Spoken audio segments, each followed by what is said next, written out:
We start. Dr. LeBert will have some opening comments. We'll open it to question and answer after that. There is a Dropbox link in the chat window already for where you can pick up a recording of this afterwards.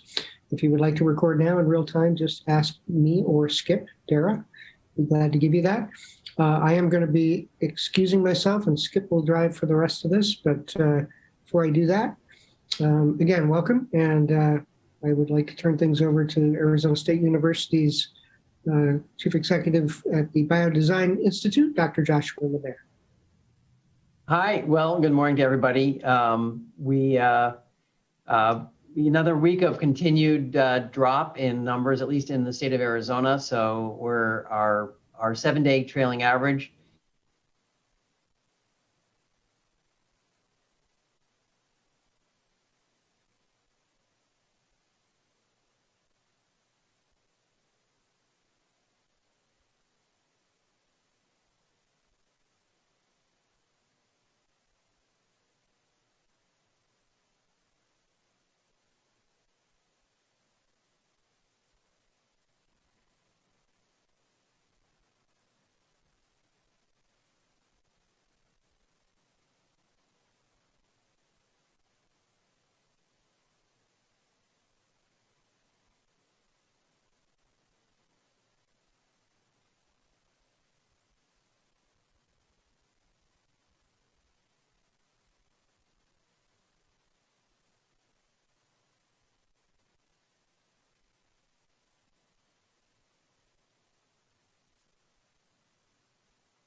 with you just quickly. This meeting is being recorded.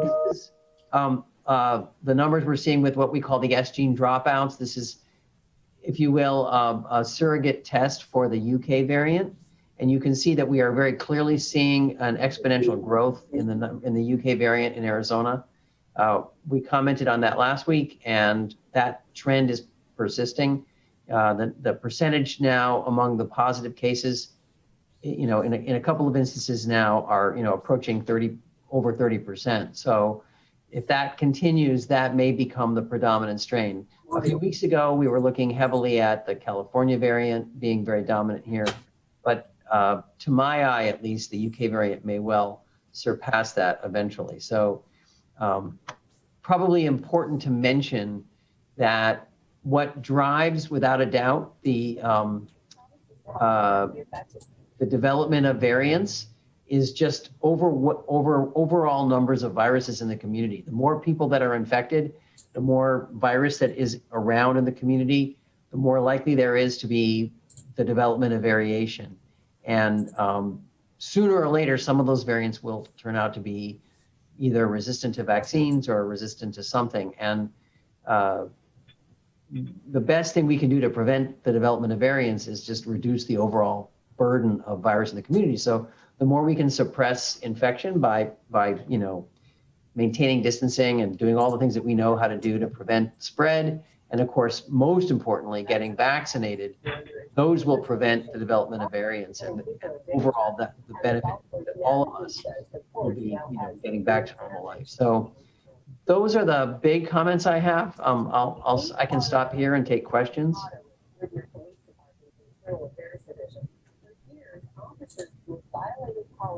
We're getting some background here.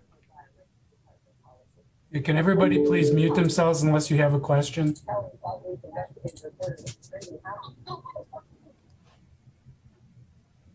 Okay, do we have any questions for Dr. LeBaire?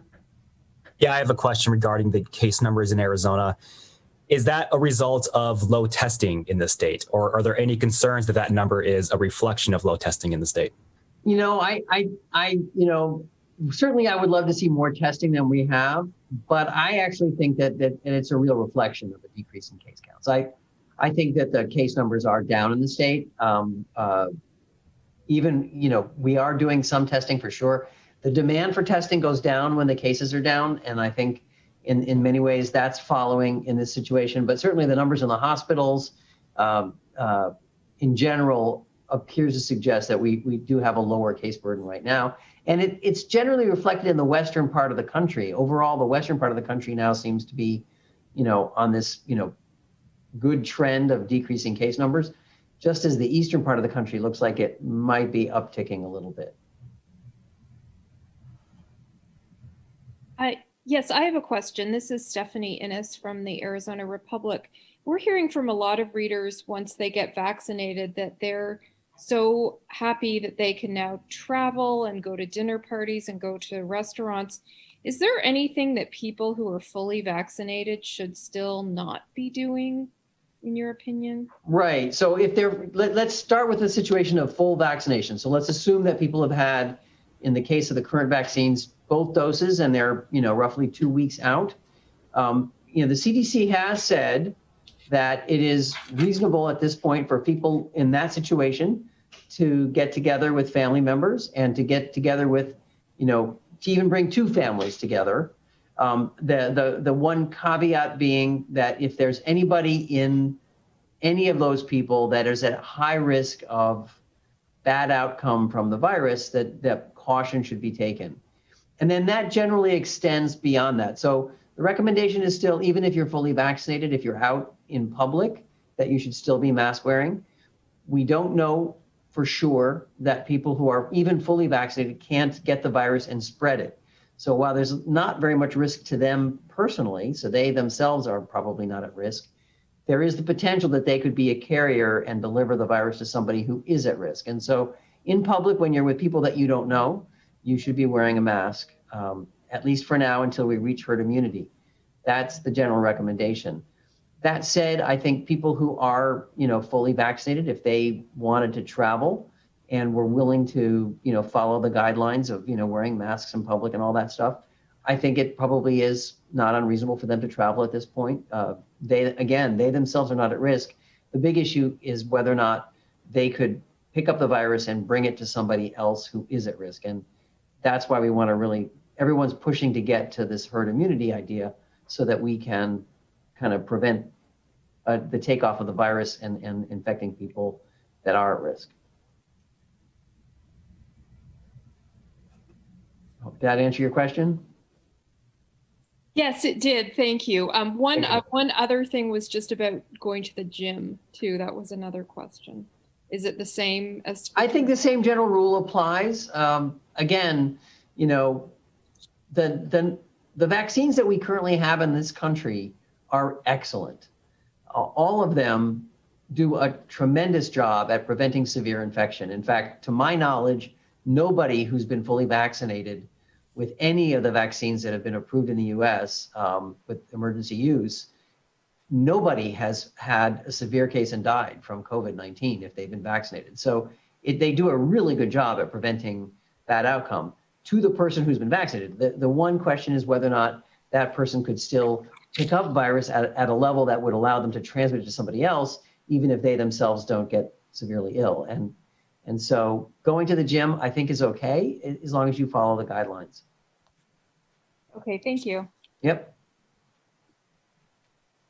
Hi, Dr. LeBaer. It's Piper Hansen from the State Press. You mentioned that people were not showing up to their vaccine appointments. I know at the site down at the University of Arizona, their numbers were between 100 and 200 vacancies. Is that still about the average number of people not showing up to appointments? Well, I think what the word we heard was that over the weekend, there were a lot of missed appointments. And then when the governor announced that they were lowering the age for availability to 16, all those appointments filled. So that's good news. Hopefully, you know, now that there's more broad availability, we'll get a vigorous uptake of vaccine by everybody. You know, it's important to remember, while it is certainly true that this virus tends to cause more severe illness in older people, it still can cause pretty severe illness in people who are not older. And not all, many of the people who have died or who had severe outcomes from COVID-19 have been middle-aged and younger, and we don't want them to get sick either. So we really do want broad uptake of the vaccine. The other thing that's been in the sort of scientific community now that's taking on a greater level of interest is this issue of what's called post-acute COVID-19 syndrome, which is people who've had the virus and who now have longer term consequences from the virus. And there's a whole host of organ systems that are affected by the virus in the long term. Most notably, lungs and the brain are the two areas that are drawing a lot of attention in terms of ongoing symptoms even after the virus clears. And lots of interesting studies are now beginning to sort of track that down. And I had another question too, which is just trying to better understand the logistics of requiring students going back to school, specifically college-age students, going back to on-campus classes, living in on-campus housing. What are the logistics to requiring those students to get a vaccine before return? Right. I have to say, the university is certainly, it is for its staff, and that vaccine is being distributed to people who need it here. Question well. Okay, thank you. Yeah.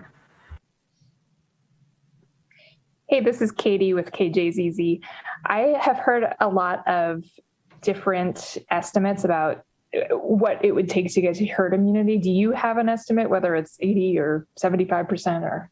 I don't want to supplant people who've done the more careful mathematics on this, to measles, but we still have measles outbreaks here and there, typically among people who've not been vaccinated.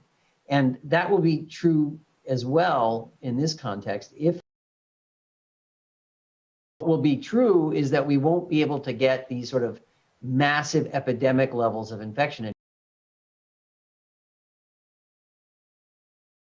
But we still will have to watch for that. Dr. LeBaire, Garrett Archer, ABC 15, as a follow-up to the question that was just asked. With the possible need for an increase of herd immunity because of the prevalence of the UK variant, does that sort of change the calculus for Arizona? Like, I know we've talked about being sort of middle July, but does the requirements of having a higher herd immunity make it so that we may not actually achieve a herd immunity for some time in Arizona? Right. I think the bigger variable there will be the level of public uptake of the vaccine.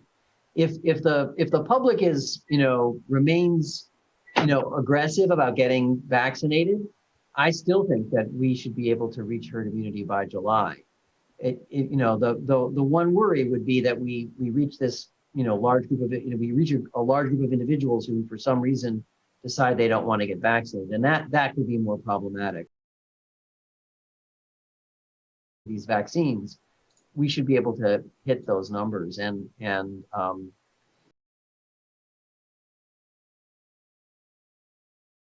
the safety record on the vaccines is excellent.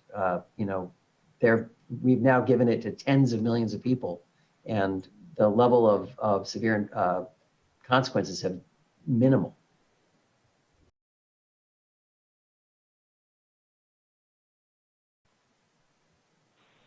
Hi, Dr. LeBaire. It's Joanna Allhands from the Arizona Republic. I had a question about post-acute COVID syndrome. I know that people can get long COVID even if they've had mild cases. Yes. So if people, if they are vaccinated and they do still come down with, a very mild case of COVID, could they still be at risk for post-acute COVID syndrome?